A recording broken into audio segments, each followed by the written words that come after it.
안녕하십니까. 지혜로운 삶을 위한 실용주역 김들풀입니다. 자, 오늘은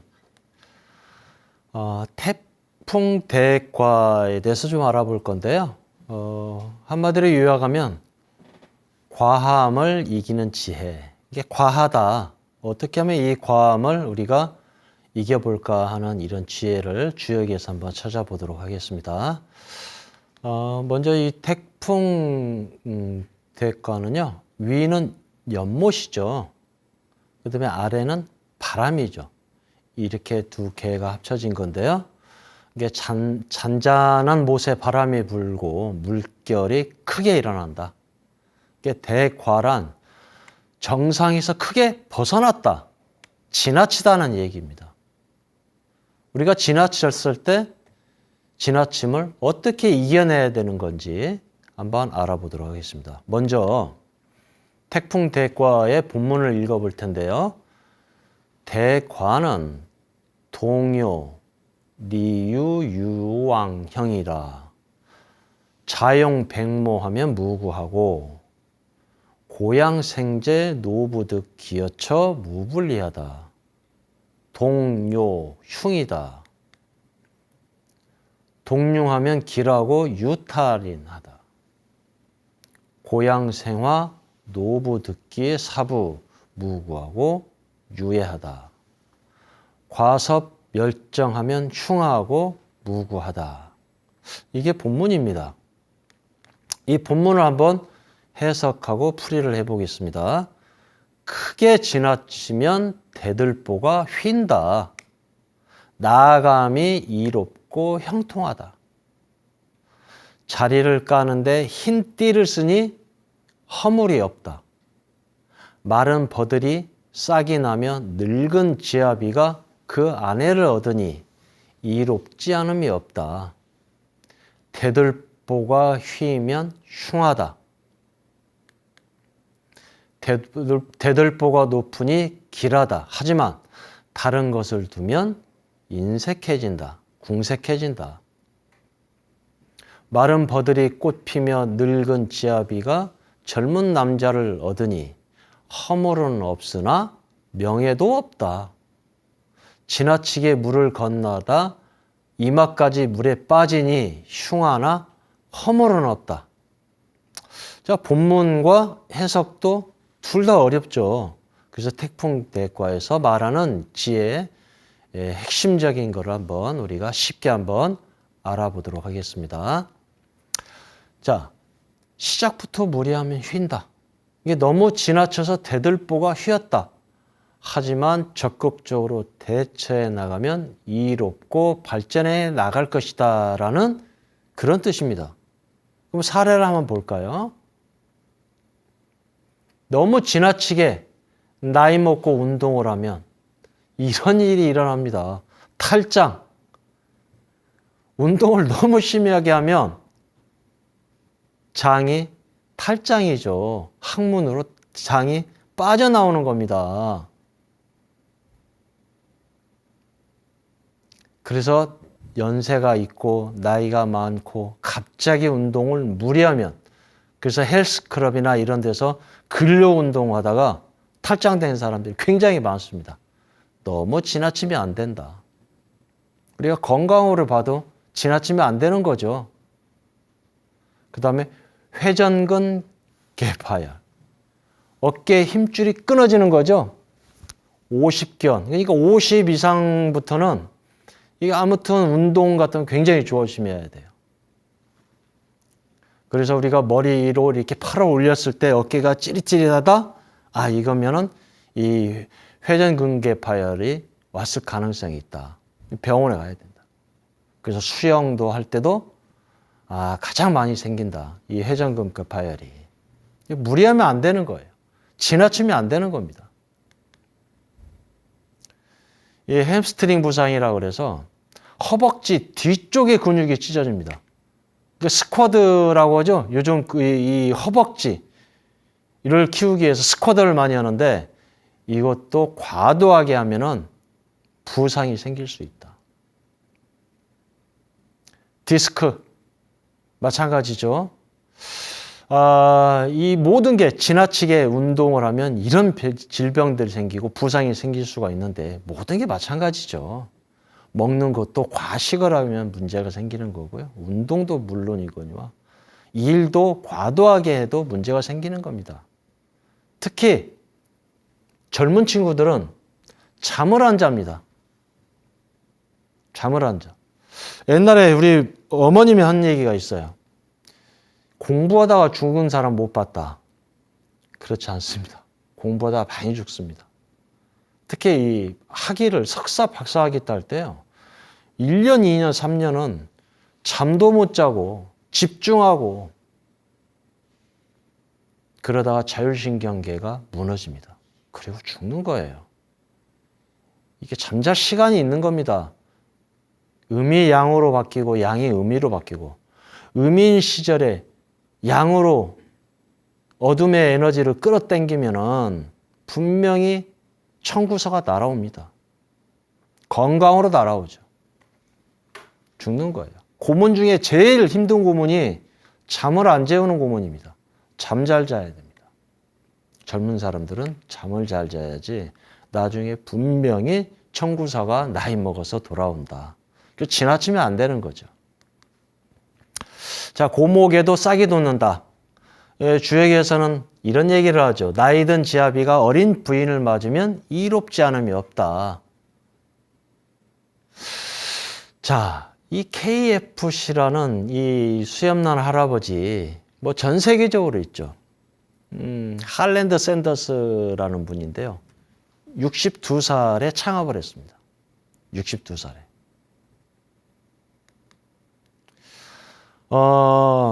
그전에도 많은 장사를 했지만 망하고 환갑이 된 나이로 월 105달러 연금, 낡은 트럭 한 대, 이걸로 미국 전역을 돌아다닌 거예요. 그 전에 자기가 해왔던 닭튀김 비법이 있어요. 요것만큼은 책이 최고야 라고 생각했던 비법을 팔기 위해서 1000번 이상을 사람들을 만났습니다. 젊은 사람 앞에서 고개를 조아리고 퇴짜도 맞고 많은 수모를 겪으면서도 109번째 도전 끝에 이 닭튀김 비법에 투자할 사람을 찾아낸 거죠. 그랬더니 오늘날 KFC가 전 세계로 퍼진 겁니다. 그래서 62세에 KFC를 창업했다. 이 고목나무에 꽃이 핀 겁니다. 꼭 늙은 지아비가 어린 아내를 얻어서 꽃이 핀 게 아니라 현대적으로 해석하면은 우리가 인생의 2막, 3막, 새로운 인생을 준비하는 이 시기에도 끊임없이 내가 가진 최고는 무엇인가? 남들한테 최고를 가치를 던져줄 수 있는 게 무엇인가를 잘 고민하고 도전해도 늦지 않았다. 이 얘기를 하는 겁니다. 자, 질그릇 같은 순박한 믿음은 길하다. 자용백모라고 그럽니다. 이게 제사를 지낼 때 제물을 올려놓는 거를 이렇게 하얀 돗자리로 깔았거든요. 그러니까 이 제사를 지내는 마음은 어떤 마음이에요? 굉장히 순수해야 되겠죠. 경건하고. 그래서 그러한 질그릇 같은 순수한 흰 띠를 두르듯이, 흰 띠를 깔듯이 순박한 믿음은 길하다. 이런 얘기를 하죠. 그런 순박한 마음은 우리 조선시대 때도 이런 임금들이 많이 몸소 보여줬는데요. 이 주역은 사실 알고 보면 제왕학이라고 볼 수 있습니다. 주나라의 문왕이 그 다음에 그 아들인 주공이 이 완성했잖아요. 제왕학이죠. 이 어떻게 이 나라를 다스리고 또 어떻게 하면은 지속 가능한 나라를 영위할 것인가 이런 얘기를 하는 거죠. 바로 그런 거죠. 우리 조선에서는 친경례라고 합니다. 그러니까 당시에는 농사가 모든 경제의 근본이기 때문에 임금이 직접 농사를 짓는 거예요. 그래서 바로 궁 옆에다가 조그만한 이렇게 논을 만들어 놓고 밭을 만들어 놓고 직접 한 번씩 모내기도 해보고 풀도 매보고 이런 거죠. 이게 이제 신라 때부터 해왔던 거거든요. 고려 조선으로 쭉 이어지는데 그래서 이 동대문 심리 밖에다가 적전에서 이렇게 만들어졌는데요. 그래서 답심리가 거기서 이 얘기가 나온 거죠. 전농동도 마찬가지고 지명이 그렇게 생긴 겁니다. 그리고 이 농사를 짓고 추수를 하면은 임금이 소 한 마리를 잡아서 탕을 끓였죠. 그리고 이 탕을 그 농사를 같이 지었던 농민들하고 같이 나눠 먹었는데 이게 이제 선농단이라고 있어요. 선농단. 이게 이제 선농탕이라고 바뀌고 이게 설렁탕으로 바뀌었다. 이런 얘기도 있죠.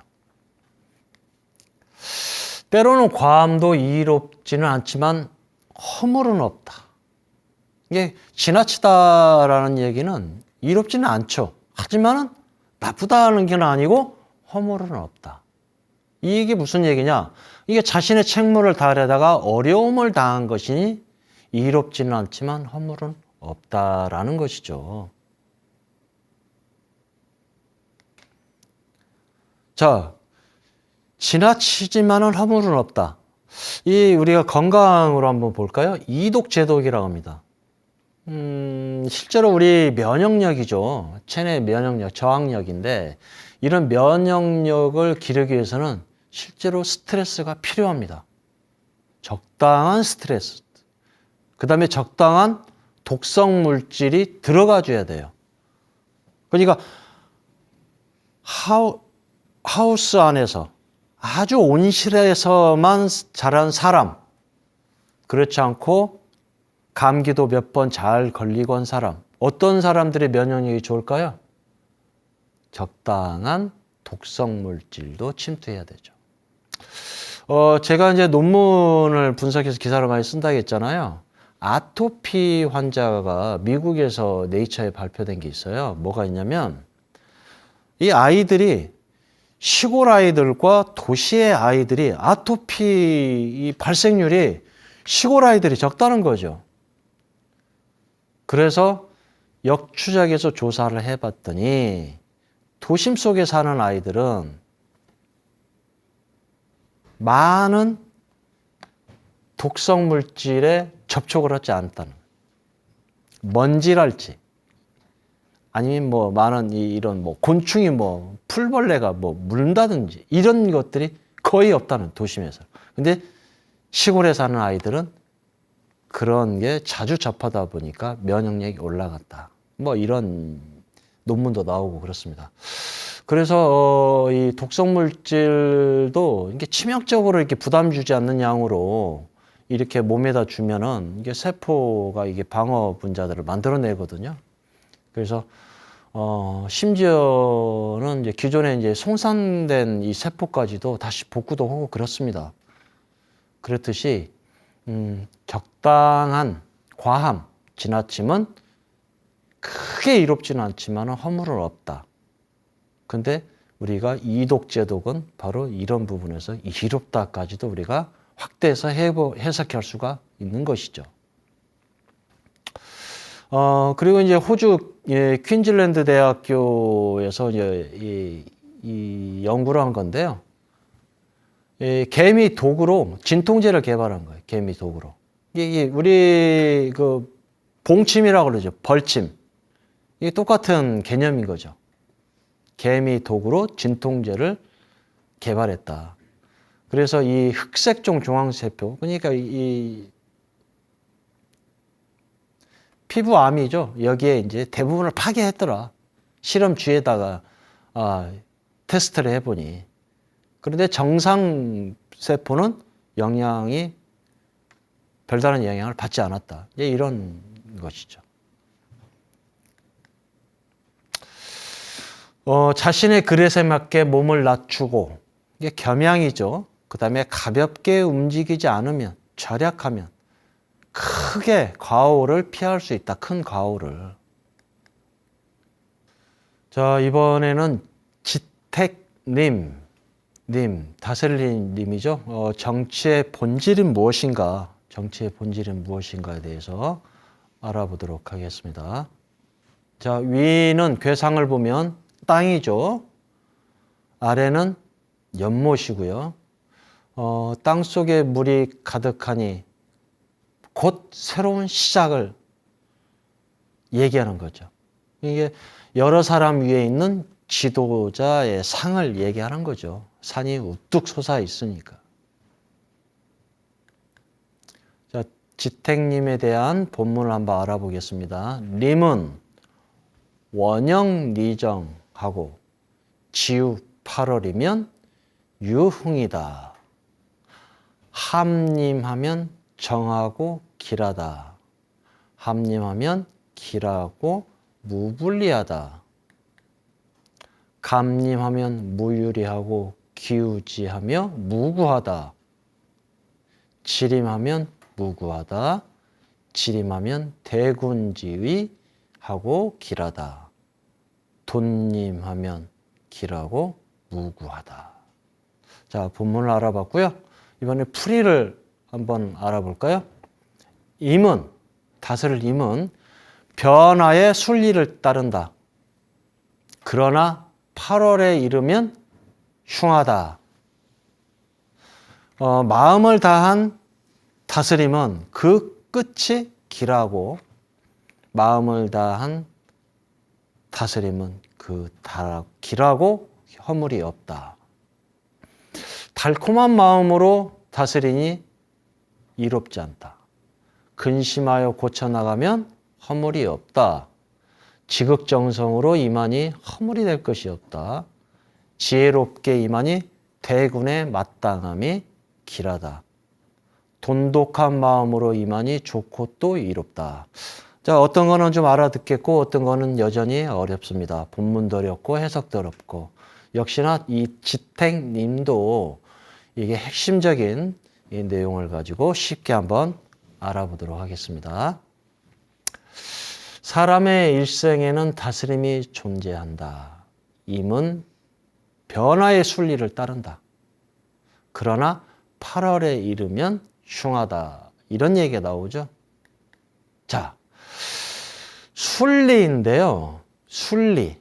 원형리정은 태어나고 성장하고 완성하고 멸하고 무극, 태극, 황극, 멸극을 얘기하는 겁니다. 이게 자연의 이치죠. 순리이고.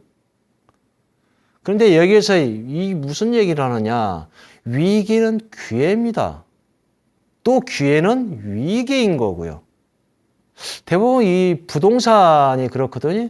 이 보는 이 화면에 보는 바와 같이 부동산 경기의 변동 그래프가 계속 이래요. 이 시기가 빨리 오느냐 늦게 오느냐인데 평균선이 있고요. 회복기가 있고 상승기가 있습니다. 올라가면 내려오죠. 후퇴기가 있죠. 후퇴해서 또 밑으로 내려가죠. 하향기죠. 또 밑으로 내려오면 어떻습니까? 바닥을 찍고 또 올라가죠. 바로 이런 얘기입니다. 지금은 어떻습니까? 후퇴기에서 지금 하향기로 내려가고 있죠. 하향기로 가고 있는 거 아닙니까? 평균값으로. 또 다시 올라가는 거. 이런 순리를 잘 봐야 되는 것이죠. 이런 순리를 잘 봐야 됩니다. 그런데 주식도 마찬가지죠. 주식도. 근데 이게 이 인간이 묘한 게 군중심리를 앞서서 한번 다뤘었잖아요. 올라갈 때 삽니다. 올라갈 때. 더 오를 줄 알고.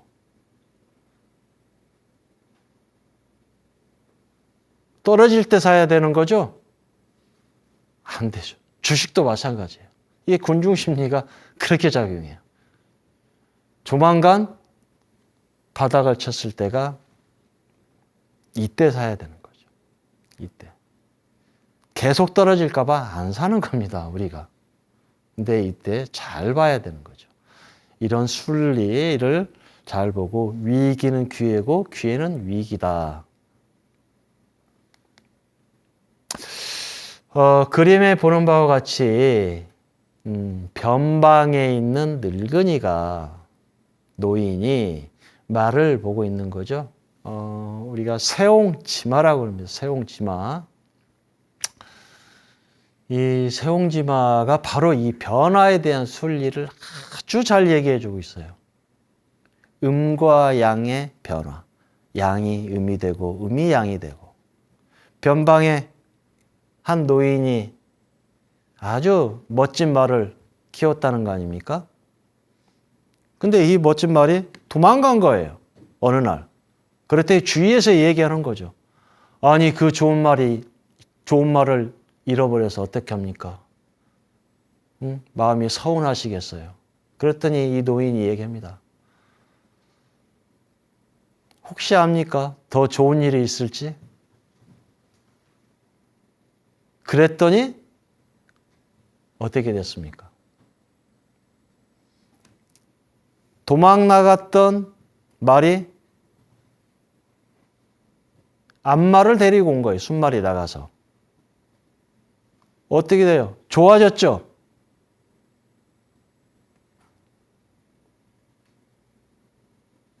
그랬더니 또 주위에서 그런 거예요. 아우 기쁘시겠어요. 말을 한 마리를 더 데리고 왔으니. 그랬더니 노인이 혹시 압니까? 이게 나한테 복이 아니고 흉일지.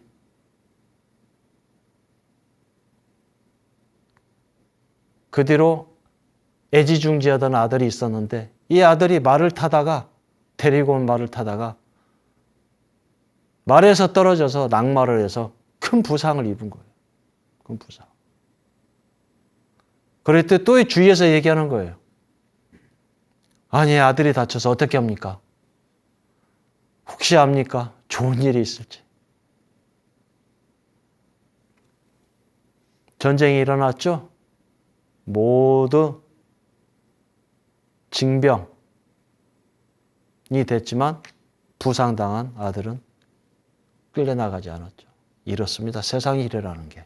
오늘 나한테 불행은 행복을 위한 신호일지 모르는 거고요. 나한테 오늘 행복은 불행을 위한 신호일지도 모르는 겁니다. 모든 세상은 음에서 양으로 가고 양에서 음으로 가고 또 음에서 양으로 가고 위기는 기회고 기회는 위기이고 그렇습니다. 자, 순수한 마음의 다스림은 끝내 길하다. 이게 마음을 다해서 다스리니 이를 느끼고 감동할 수밖에 없다. 이거는 불변의 진리죠. 그렇죠? 리더십 롤. 회사의 사장이 가정에서 엄마와 아빠가 마음을 다해서 함께하면 감동할 수밖에 없는 거죠. 이게 순수한. 그 리더십은요. 조직 간의 화합이 굉장히 중요합니다. 그 문화라 그러죠. 기업의 문화. 어떤 경우가 있었냐면 우리가 다 알죠. 노키아. 휴대폰의 강자였죠. 스마트폰 애플이 나오기 전까지. 굉장히 노키아도 위기 상황이 일어날 수 있었지만 그 위기 상황에서 제일 큰 문제점은 기업 내부의 단결이 전혀 이루어지지 않았다. 전혀. 서로 반목하고. 도시바도 마찬가지죠. 도시바는 엄격한 수직 구조, 조직 문화가 문제가 됐다는 거죠.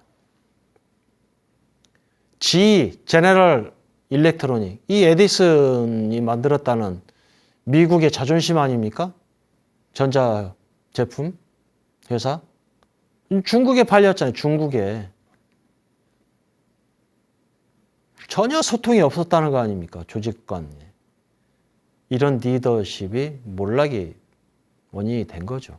근데 따지고 보면 직원들보다도요. 모든 기업들을 보면은 먼저 탑다운, 위에서 아래로부터입니다. 나라도 그래요. 가정도 그러고. 그 다음에 밑에서 바텀업. 밑에서 위로. 이 두 개가 첫 번째는 위에서 아래로입니다. 이 리더십이. 이게 무너지면요. 문화가 다 무너지는 거예요. 저번 시간에도 얘기했다시피 마이크로소프트의 나델라라는 CEO가 오면서 조직 문화가 완전히 바뀐 거거든요. 평가 제도도 바뀌고. 그런 다음에 밑에서 위로.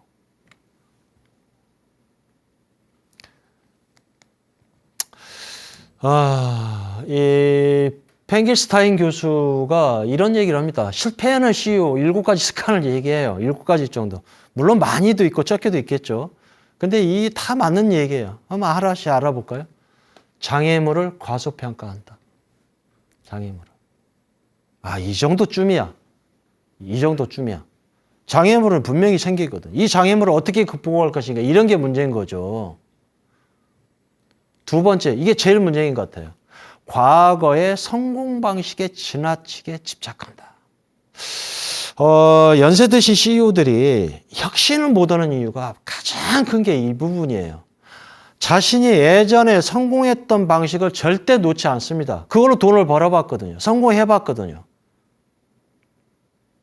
그래서 혁신은 파괴적 혁신이라는 용어가 나온 겁니다. 모든 것들을 파괴하고 새롭게 해야 돼요. 자, 이를테면 이런 거예요.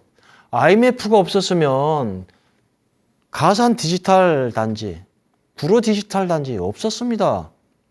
어떻습니까? 예전에 다 봉제 공장이었었죠. 굉장히 열악하고 환경도 완전히 파괴되니까 새롭게 생긴 거죠. 세 번째로 자신이 또는 우리 회사가 모든 업계를 장악하고 있다고 착각하는 거죠. 우리만이 최고다, 1등이다라고. 기업도 사람하고 똑같습니다. 태어나고 성장하고 왕성하게 완성하고 그 다음에 멸하는 거죠. 제 첫 번째 강의 건회장에서 그런 얘기를 했잖아요. 태양도 60억 년이 지나면 이제 적색 거대 외상으로 돼서 폭발해서 없어지는 거예요. 물론 그 전에 10억 년 뒤에는, 지금으로부터 10억 년 뒤에는 이 지구도 없어지는 거죠. 뜨거워서. 이게 멀었지만 우리가 영원하다고 착각하는 거죠. 그렇지 않다는 거고요. 그 다음에 자신이 모든 답을 알고 있다고 생각한다. 굉장히 오만한 거죠. 절대 그렇지 않습니다. 아무리 뛰어난 사람도 주위 사람한테 훌륭한 리더들은 많은 얘기를 듣습니다. 그래서 목개라고 그러죠. 목개. 나무, 닭처럼. 듣는 거를, 경청을 아주 잘하는 사람들이, 아주 뛰어난 CEO들이 많죠.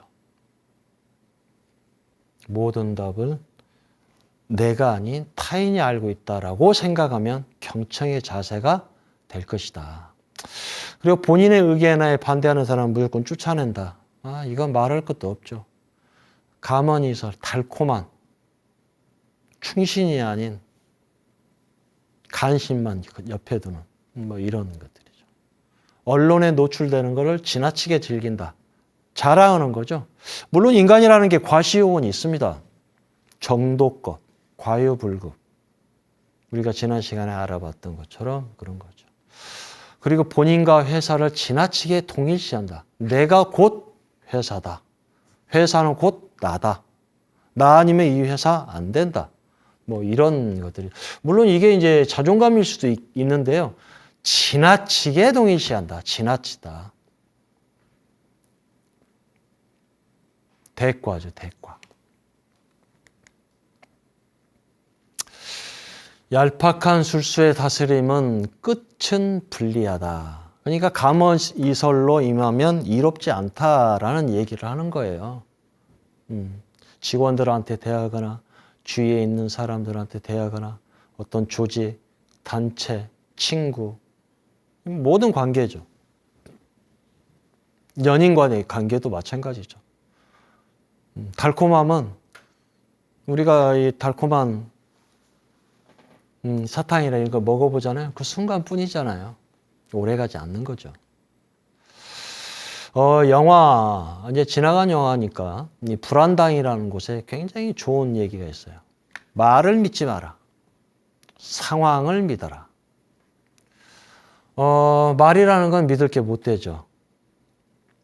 근데 상황을 믿어라. 이거는 폭넓게 팩트, 주위에 있는 데이터, 이런 거를 믿으라는 얘기예요. 그 사람에 있는 주의, 그 사람이 말한 지금 상황은 어떤가? 만약에 그 사람이 야, 지금 주식 살 때야 라고 얘기했다. 그러면 그 상황을 봐야 되는 거죠. 요즘 주식 상황은 어떻게 되는 건지 주위 환경을 봐야 되는 거죠. 바로 말을 믿지 말고 상황을 믿어라. 이거 굉장히 의미 있는 명대사 중에 한 대사다. 저는 이렇게 말씀드리고 싶고요. 지극한 정성과 지식을 겸비한 다스림은 길하다. 지위는 낮으나 지극정성으로 실력 있는 현인을 찾는 것. 삼고초려죠. 삼고초려. 유비가 3번이나 찾아간 거 아닙니까? 제갈량을. 그래서 이 리더는 바로 실력 있는 현자를 찾는 것이 굉장히 중요합니다. 제가 알고 있는 미국의 그런 글로벌 기업들은요, 섀도우라고 있어요. 그림자. 그러니까 그 CEO들, 유명한 CEO들, 대표들 뒤에는 그림자들이 있습니다. 현자들이. 자문하고 조언을 받고 이런 섀도우들이 있죠. 조력자들. 이런 삼고초려를 할 정도로 지극한 정성으로 그런 지식, 실력 있는 현자를 찾는 것이 굉장히 중요하다. 이 정도전, 삼봉 정도전이 좋은 예인데요. 미완의 혁명가 이렇게 불리기도 하지만 저는 완성이 됐다고 봐요. 이 정도전은 문신이었지만 뭐 진법에도 능하고요. 이 군사훈련 이런 부분도 굉장히 뛰어난 인물이었죠. 그리고 여기에 뭐 의학, 사학학, 음악, 시문 뭐 이런 또 실력까지 굉장히 갖추기도 했었고요. 근데 이 정도전은 굉장히 혁신적인 사람입니다. 시대의 흐름을 잘 읽고 사람과 소통하고 그 다음에 근원으로 돌아가서 사람들을 설득하기도 했고 그랬죠. 그래서 이 한 1395년, 한 3년부터 5년간 직접 군사들한테 진법 훈련을 시켰어요. 공식적으로 요동정벌로를 내세웠던 겁니다. 그리고 주원장이 죽었을 때 바로 요동정벌의 호기로 생각한 거죠. 그래서 진법 훈련들을 직접 시키고 강화하고 진법서도 만들어내고. 그런데 태종에 의해서 그렇죠. 또 하나는 이 궁궐의 이름 있죠. 우리 경복궁이랄지 아니면 광화문이랄지 이런 데를 한 번씩 가시면 전부 다 이 이름을 정도전이 직접 지은 겁니다. 궁궐의 이름, 궁문의 이름, 도성의 구조 전부 다 설계를 한 거죠. 거의 뭐 이 한양, 서울엔 조선은 그 정도전 삼봉의 손길이 안 닿는 곳이 없을 정도로 그렇다는 얘기죠.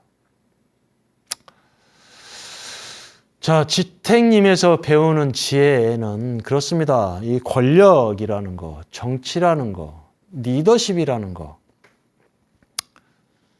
책임이 따르죠. 통제와 책임. 이런 새로운 요구가 생겨나고 있습니다. 전 세계적으로. 이 세종에서 그 지식경영을 알 수가 있는데요. 세종은 누가 말해도 최고입니다. 특히 이 우리 역사에서 조화롭다고 얘기하죠. 조화롭다. 상생, 서로 살리는 것들이죠. 그 다음에 믿음, 신뢰 리더십을 대표하는 인물입니다. 그래서 이 세종은 정치, 경제, 국방, 과학, 문화 모든 분야에서 세계 최고로 끌어올렸어요.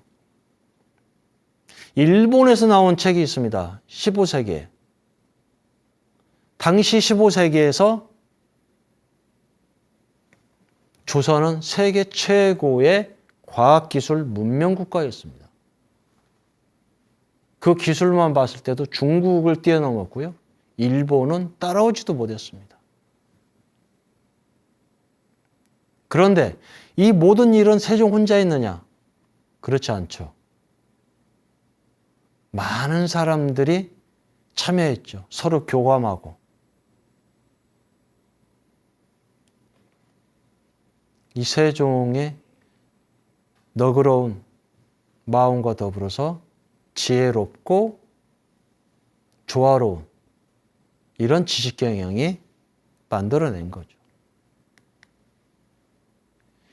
이 세종시에 굉장히 뛰어난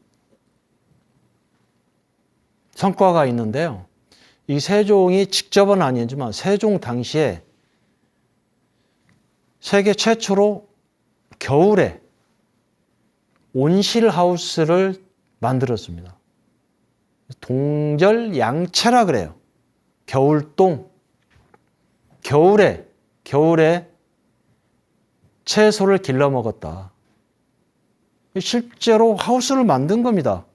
비닐하우스처럼. 뭘로? 한지로 태양이 들어오게 바른 거고요. 밑에는 따뜻하게 난로가 아니고 온도를 넣었어요. 그리고 그 위에서 채소를 길러 먹었습니다. 그 정도로 온 조선이라는 사회는 세종 때 널리 그 창의적인 모든 것들이 세계 최고의 환경을 만들어 나간 것이죠. 세종과 주역. 세종의 업적 중에 최고는 한글이죠. 훈민정음이라는 겁니다. 원래 한글이라는 말은 일제시대 강점기에 만드는 조선어회에서 주시경 선생이 만든 거고요. 그전에는 훈민정음이라고 그랬어요. 백성을 가리키는 바른 소리다. 그래서 이 훈민정음에 해례본에라고 있습니다. 해석한 서문에 그런 게 나와요. 성음을 바탕으로 음양의 이치를 다한 것이라고 설명을 합니다. 그러니까 이거는 인간의 실천적인 역할을 중시한 거거든요. 그래서 주역의 의리학 관점. 그러니까 주역이 수리학, 상수학이라고 있습니다. 숫자로 푸는 거. 그리고 주역의 의리학. 지금 의리학은 원문 그대로를 지금 저희가 하고 있는 이 실용주역처럼 의리학 관점에서 푸는 거예요. 여기에 음상학적인 체계와 함께 역학의 원리가 들어있었던 거죠. 그래서 동양 철학이 함축된 그런 위대한 문자로 볼 수 있다는 겁니다. 그 내용을 한번 볼까요? 그래서 이 세종의 애민 사상은 바로 훈민정음 안에 그대로 담겨 있습니다. 백성을 위한 그러한 이치를 주역에서 찾았던 거죠. 실제로 이 실록에 보면, 조선왕조 실록에 보면 어린 세종이 주역을 가지고 논한 내용도 여러 내용들이 들어 있습니다. 그래서 훈민정음의 제자로 원리를 보는 훈민정음 해례 서문을 보면 실제 원문은 지금 나오는 화면처럼 이렇게 되어 있고요. 이거를 풀면 이렇습니다. 천지의 도, 원리죠. 오직 음양 오행일 뿐이다. 곤과 복의 사이에 태극이 되고 이 태극이 동하면, 움직이면 양이 되며 정, 움직이지 않고 고요하면 음이 되는 것이다. 무릇 천지 사이에 있는 모든 생명체들이 음과 양을 버리고 어디로 갈 것인가?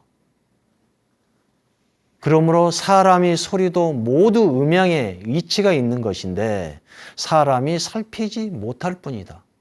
이 우리가 말하는 소리도 음양의 이치라는 거죠. 이게 세상의 모든 만물은 음양의 이치라는 겁니다. 이제 정음을 만듦도 처음부터 지혜와 노력으로 찾는 것이 아니라 단지 성음, 그 목소리죠. 바탕으로 그 이치를 다한 것뿐이다. 이치가 이미 둘이 아니니 어찌 천지 귀신과 함께 그 활용을 같이 하지 않겠는가.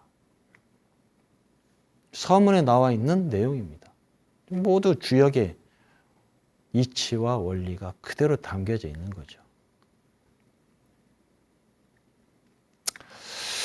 자, 그래서 오늘은 이 지혜로운 삶을 위한 실용주역 지탱님까지 살펴봤습니다. 네, 다음 시간에 다시 뵙도록 하겠습니다. 고맙습니다.